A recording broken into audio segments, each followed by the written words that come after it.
Hey guys, Happy New Year and welcome to another installment of Tobi's Books, where this week I'm going to be sharing with you my own personal book, Class Dismissed.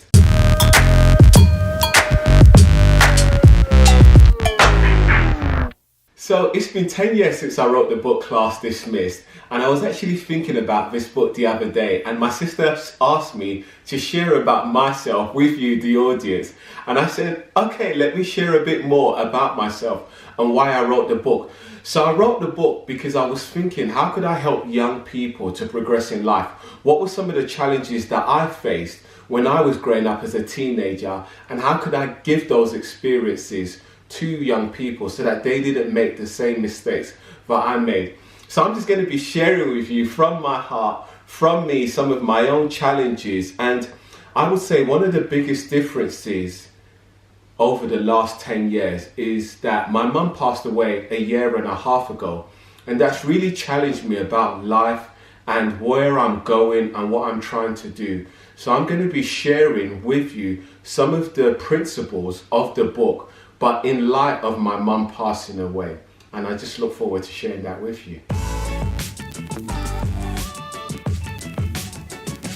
Okay, so the first point that I want to make, and this point will forever be one of the key foundations or cornerstones of my life, is simply that we need to take 100% responsibility for our lives. Recently, I put a message on my WhatsApp status and somebody disagreed with it. And they said, wait, are you telling me to blame myself for everything in life? And no. However, what I am saying is that if it's to be, it's up to me.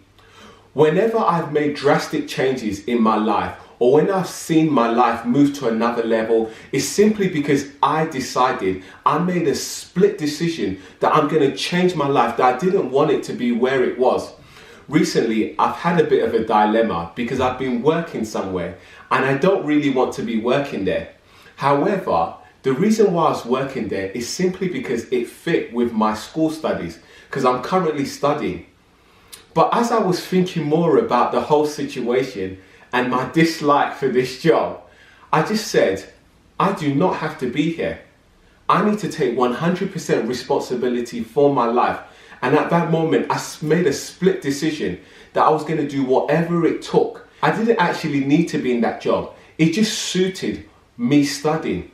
But I said, I don't need to put up with this any longer. I can do more. I can be more. So I made a decision that I was going to go and do some teaching, which I used to do before. So I just want to say that you need to take 100% responsibility for your life. No one is going to have more of an impact on your life than yourself. I don't know where you are now in life, but if you really want to make a difference, take 100% responsibility. As the book 7 Habits of Highly Effective People says, be proactive, not reactive in life.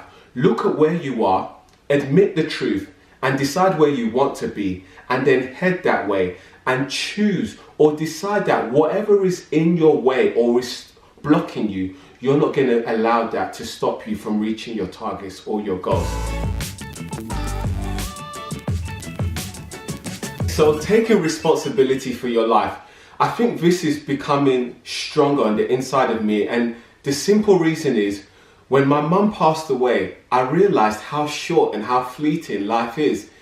It was almost of a sudden, I had a wake-up call. I felt I was sleepwalking through life, and I'd written a book 10 years ago, and it wasn't that I was coasting, it was just, I had an epiphany moment, and I just decided at that moment when my mum had passed away that there should be nothing that holds me back. There should be nothing that stands in my way from achieving and succeeding in the goals and in the dreams that I have. And that doesn't mean that I'm going to kick people and crush people and do whatever it takes. All it simply meant is that I shouldn't allow fear to control me. It's almost like fear lost its grip on me. I was no longer scared of anything. And I just want to put out to you, do not allow fear to control you. Take 100% responsibility for your life. There is actually nothing to fear in life apart from fear. We're all gonna die one day. And I just, even as I'm talking now, I just reflect on that moment and I realize that time is short. And this is the time now to go for your dreams, to go for your goals. Do not hold back, because one day you're going to look back and actually regret it. And I want to live a life where I'm not regretting that I should have done this, I should have done that. No, but on my deathbed, I'm actually saying, I'm happy I took this decision. I'm happy I said this to the person that I was meant to say it to. I held nothing back in life. And that's how I want my life to be. I held nothing back at the end. So take 100% responsibility for your life.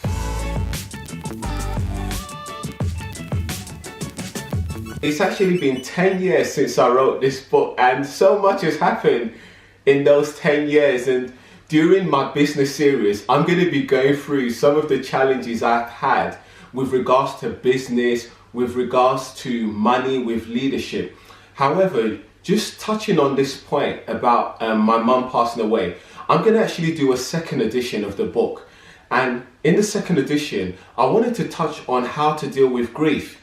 Because over the last year, I've had a few friends who have had their parents passed away.